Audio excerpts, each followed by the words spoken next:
Welcome back to another Fabric Tip Friday. Today's video is actually not to do with putting on fabric, but it's very important to make your life a lot easier when you start to cover your plane.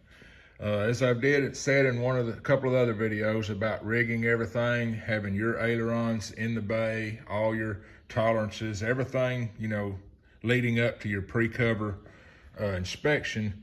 One of the things I like to do, even if you have old junky hardware that's going to be replaced like these, go ahead and get them mocked up, get all your cables mocked up. And what we're talking about is the exit holes and what have you for the fabric. A lot of times I like to maybe sandwich in a thin piece of plastic or something, or at least double up the fabric where a cable exits. But there's nothing worse than having your airplane put together and all the paint's real shiny and you start trying to find the hole, or you're going to your buddy's J3 or Citabria or whatever, looking for the exit holes for the rudder, and end up with a big old gaudy hole that you're having to cover with a piece of leather or something.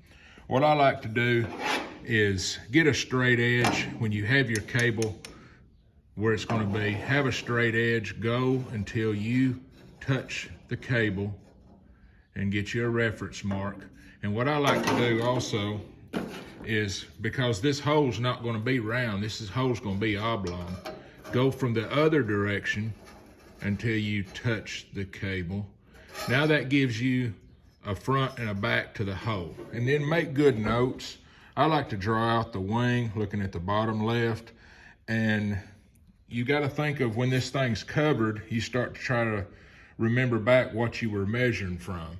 You don't want to measure from here to the cable, because this is turned up on edge. The only thing you're going to see is the very top of this. So think about what it's going to look like with the fabric.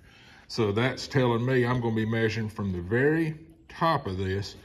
And then if you're going to do your measurement, say to the center of the rib, because lo and behold, a month or two later, when you're trying to figure out, then you say, well, did I measure that to the rib or to the other side or wherever? So decide where your marks are going to be.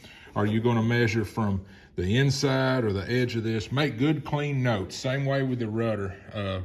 Put your rudder in place, lock your rudder pedals. Even if you don't have all your cables, just rig up something so you can pull it tight, and run a straight edge down the side of your fuselage from your stringer, and then decide after it's covered, all you're going to have is the bottom of the longeron. So measure from the bottom of the longeron up to where the hole is, from the back of the tail post forward, or wherever. So just make good notes, and like this, measuring to the front and the back, that will give you a long oval hole that when you put your cable through and then you work your controls, then you'll hear a little rubbing here and there. You can just take an X-Acto knife and get it trimmed just where you want it. And that way you're not having to go, and I don't understand why it is, but sometimes you go to another J3 and you say, well, I'll just copy his holes. There's something weird about them. Some of them are just maybe a 1/4 inch off one way or the other, and it'll just keep you from having to make a larger hole than necessary. Thank you.